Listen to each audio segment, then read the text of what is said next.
Triangle का कोई भी दो साइड एक दूसरे को कॉन्ग्रेंट है, अच्छी बात है। जिनको नहीं आ रहा उनके लिए भी अच्छी बात है। नीचे कौन सा पार्ट है दोस्तों? जीटी। देखो ध्यान से देखो, ये देखो, ये पूरा देखोगे तो ऊपर पीजी और जीटी है। दोस्तों गिरी डूडल के इस प्लेटफॉर्म पे आपका बहुत बहुत स्वागत है। आज हम 9th का ट्राइंगल लेसन का प्रैक्टिस सेट नंबर 3.3 पूरा का पूरा इसी वीडियो में हम कवर करने वाले हैं। बहुत ही अच्छे से, बहुत ही शानदार तरीके से आपको ध्यान देना है। साथ में मैं आपको इंपॉर्टेंट क्वेश्चन भी बताऊंगा कि साथ में इसके अंदर कौन सा ऐसा इंपॉर्टेंट क्वेश्चन है जो आपके एग्जाम में आ सकता है। चलो वन बाय वन स्टार्ट करते हैं। तो दोस्तों फर्स्ट क्वेश्चन ही बहुत जोरदार क्वेश्चन दिखाई दे रहा है और बहुत ही सिंपल सा क्वेश्चन है। अब देखो यहाँ पे थोड़ा सा मैं क्वेश्चन का एक्सप्लेनेशन देना चाहता हूं, फिर हम क्वेश्चन स्टार्ट करेंगे। अब देखो यहाँ पे अगर आप इस क्वेश्चन को देखोगे, इस क्वेश्चन के पहले एक थ्योरम है अपने बुक में, उस थ्योरम को मैं एक्सप्लेन करना चाहता हूं। कभी भी अगर ये वाला साइड ये वाले साइड को कॉन्ग्रेंट है, मतलब ट्राइंगल का कोई भी दो साइड एक दूसरे को कॉन्ग्रेंट है, तो दोस्तों उसका बेस एंगल जो होगा, सपोज या तो उसका अपोजिट एंगल भी बोल सकते हैं, या तो ये दोनों ट्राइंगल का ये दोनों साइड अगर एक दूसरे को कॉन्ग्रेंट है तो उसके बेस एंगल ये है, तो ये दोनों एंगल भी एक दूसरे को कॉन्ग्रेंट है। अगर सपोज ये पार्ले जी खा रहा है तो ये एंगल भी क्या खाएगा? पार्ले जी। अगर ये ओरियो खा रहा है तो ये एंगल भी क्या खाएगा दोस्तों? ओरियो खाएगा।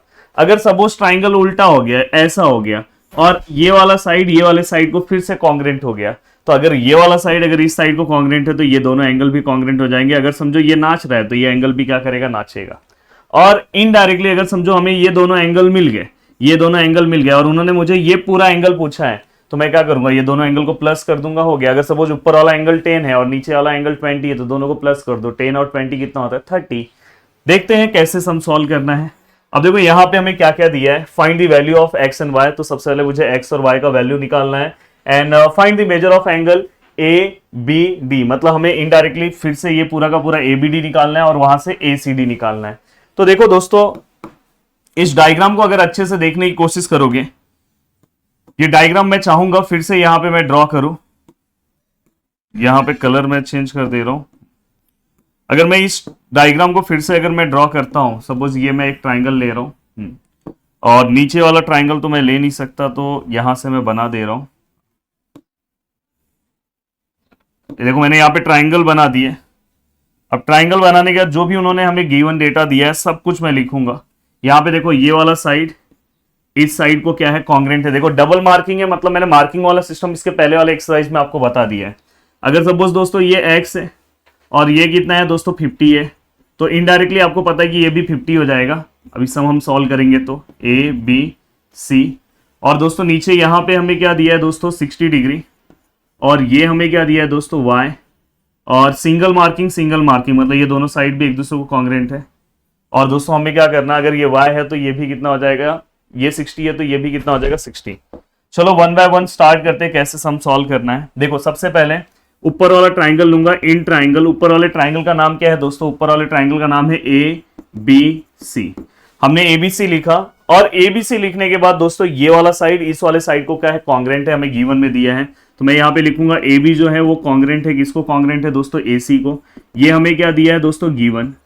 और अगर दो साइड अगर एक दूसरे को ट्राइंगल के, मैंने पहले ही बोला था, अगर ट्राइंगल के ये वाले साइड अगर इस साइड को कॉन्ग्रेंट है तो उसके बेस एंगल भी कॉन्ग्रेंट होंगे, मतलब ये वाला इस एंगल को कॉन्ग्रेंट होगा। तो इस वाले एंगल का नाम क्या है दोस्तों? A B C. क्या नेमिंग है दोस्तों? A B C congruent to angle.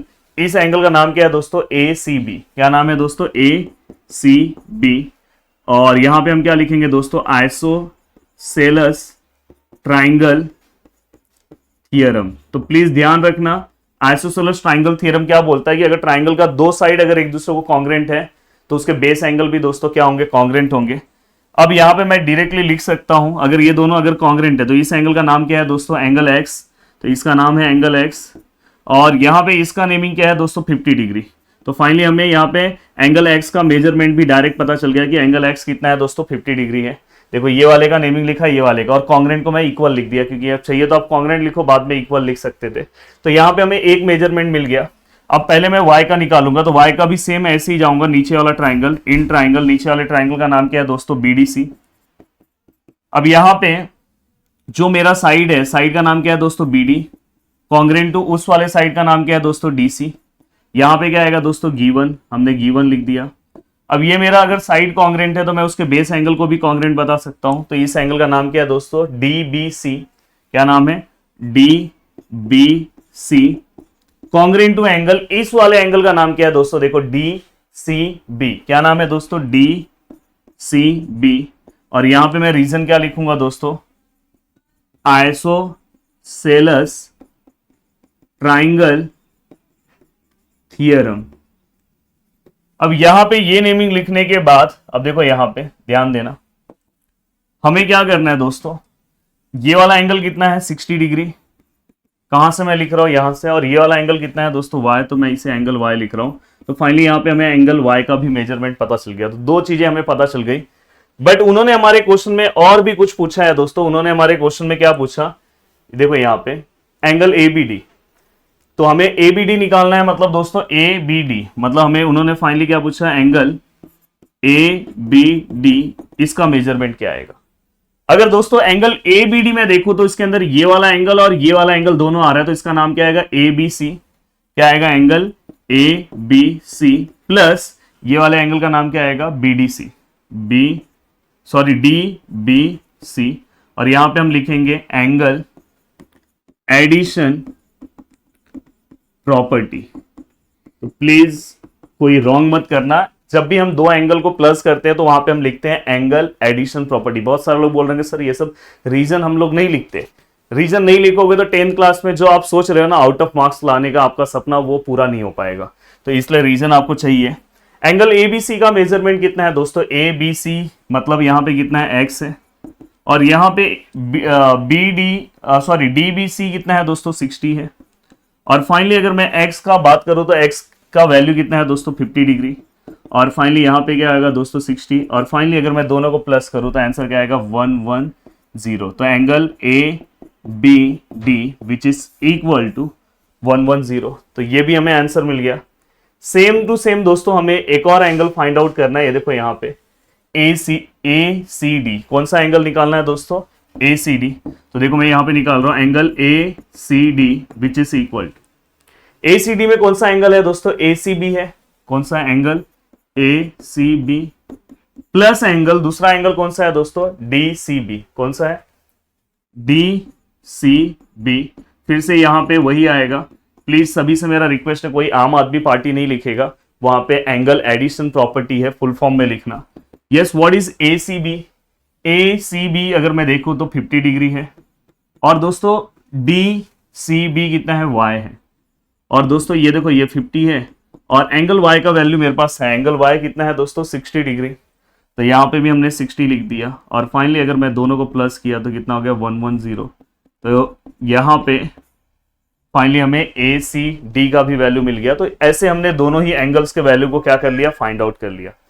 अब इसके बाद वाला जो क्वेश्चन है दोस्तों, बहुत ही इंपॉर्टेंट क्वेश्चन है। ये क्वेश्चन और इसके बाद वाला क्वेश्चन दोनों ही सेम क्वेश्चन है, इसलिए बहुत अच्छे से सॉल्व करना। अब देखो यहाँ पे इन्होंने एक प्रॉपर्टी का यूज किया है। पहले तो मैं उस आपके बुक में ये थ्योरम में दिया हुआ है, पर एक्चुअली ये एक तरह से इसे आप प्रॉपर्टी समझ सकते हो, और इससे रिलेटेड क्वेश्चन आने के चांसेस है, थ्योरम आने के चांसेस नहीं है। थ्योरम मैंने इसके पहले वाले भी जो लेसन है, lesson number first and second में जो इंपॉर्टेंट थ्योरम बोला था वही आपके एग्जाम में आया। मैंने आपको बोला था sum of the measure of angle of a triangle is 180। दूसरा मैंने आपको क्या बोला था, एक और मैंने बोला था वर्टिकली अपोजिट एंगल्स थ्योरम। मैंने बोला था ये दो थ्योरम बहुत ही अच्छे से करना है, और बहुत सारे लोगों के कॉलेजेस में यूनिट टेस्ट में वही थ्योरम आया। चाहिए तो आप जाके मेरे वीडियोस को फिर से देख लो कि मैंने वहां पे बोला था कि मोस्ट इंपॉर्टेंट है।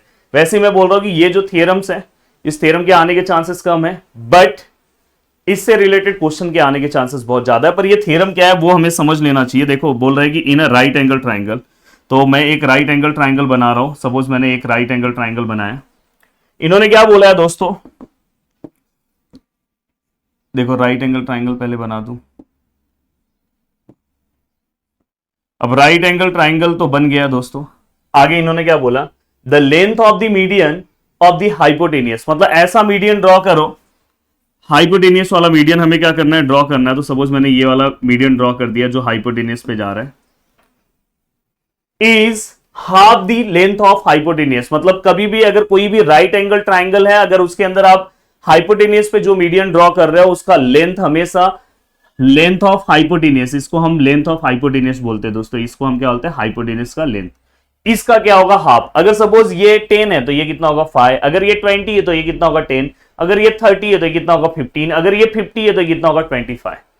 तो आपके दिमाग में ये चीज बैठ गया, और इसके लिए कोई बहुत बड़ा लाइन याद करने की जरूरत नहीं है। क्या बोलोगे? In a right angle triangle the length of median of the hypotenuse is half of length of hypotenuse, या तो length of median of the hypotenuse is half of length of hypotenuse, ऐसा आप डायरेक्टली बोल सकते हो, इसलिए मैंने ये लाइन यहां पे रखा है। अब देखो दोस्तों, मैं इसे रफ नहीं कर रहा हूं, यहां पे क्वेश्चन भी मैं डायरेक्ट इसी में सॉल्व कर दे रहा हूं, प्लीज ध्यान देना। The length of the hypotenuse of right angle triangle is 15, मतलब हमें एक ट्राइंगल दिया है, राइट एंगल ट्राइंगल, उसका हाइपोटेनियस का लेंथ हमें क्या दिया है? 15, ओनली 15 दिया है, सेंटीमीटर नहीं है। Find the length of the median, find the length of the median of its hypotenuse, मतलब हमें क्या करना है? इसका मीडियन हमें क्या करना है? फाइंड आउट करना है। सपोज मैं यहाँ पे एक पॉइंट डी ले रहा हूं, बहुत ईजी है, हाफ होगा। तो दोस्तों यहाँ पे देखो, यहाँ पे आप लिख सकते हो triangle ABC is a right angle triangle, ऐसा आप लिख दोगे तो बहुत अच्छी बात है। और AC is the hypotenuse, AC is the hypotenuse. और दोस्तों इसके बाद आप बोलोगे सेगमेंट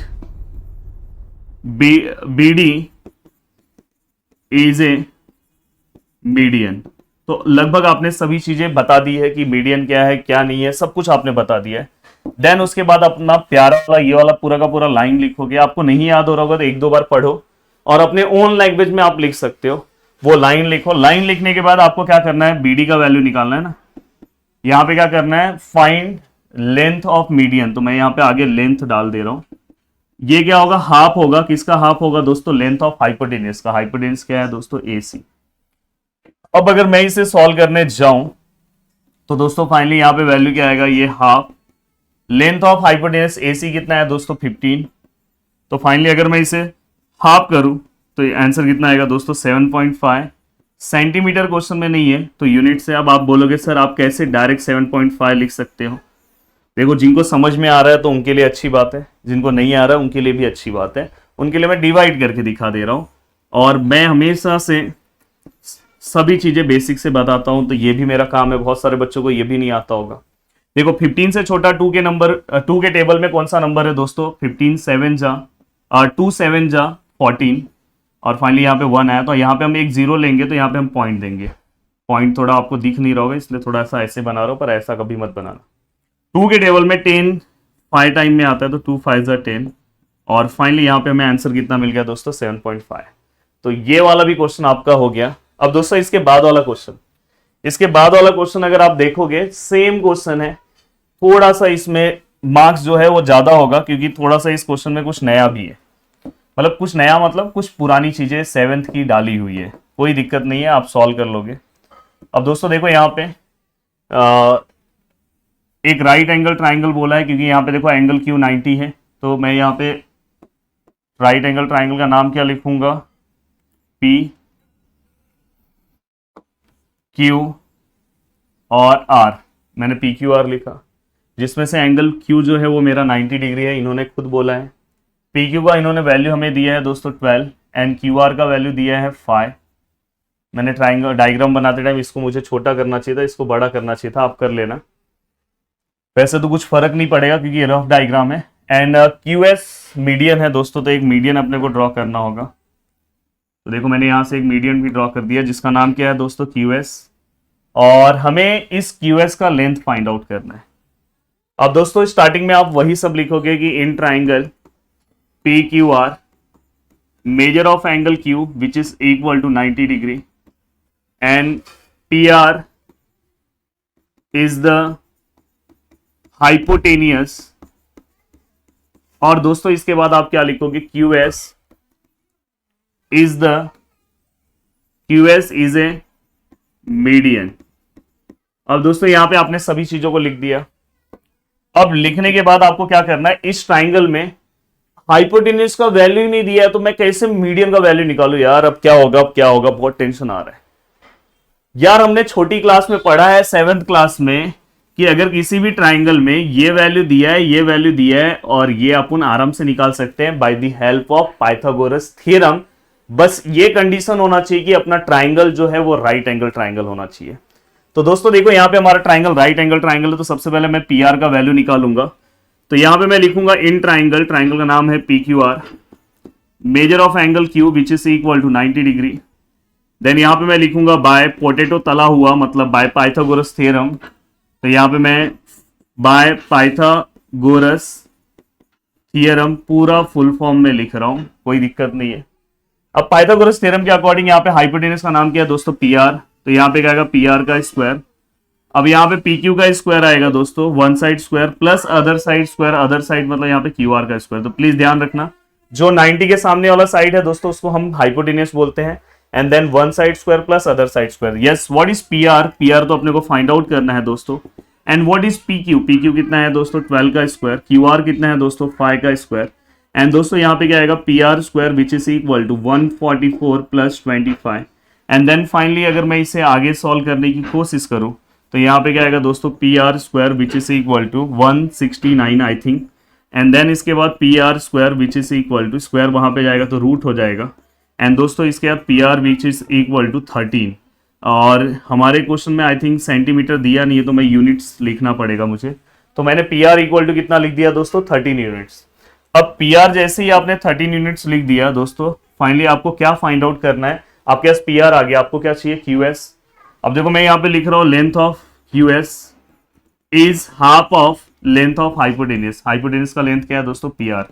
बट याद रखना इसके पहले एक लाइन लिखना होगा, वो लाइन कौन सा है दोस्तों, इसके पहले ये देखो ये वाला line, in a right angle triangle the length of the median of a hypotenuse is half of length of the hypotenuse. तो ये लाइन आपको लिखना है। अब दोस्तों यहाँ पे लेंथ ऑफ क्यू एस कितना है हमें फाइंड आउट करना है, ये हाफ आएगा। और लेंथ ऑफ पी आर कितना है दोस्तों, 13। तो फाइनली अगर मैं क्यू एस का वैल्यू निकालूं, अब तो आपको डिवाइड करना मैंने 15 डिवाइड बाय 2 सिखाया था, तो ये तो प्लीज आप डिवाइड करके बताओगे तो कितना आएगा दोस्तों, 6.5 यूनिट्स, याद रखना।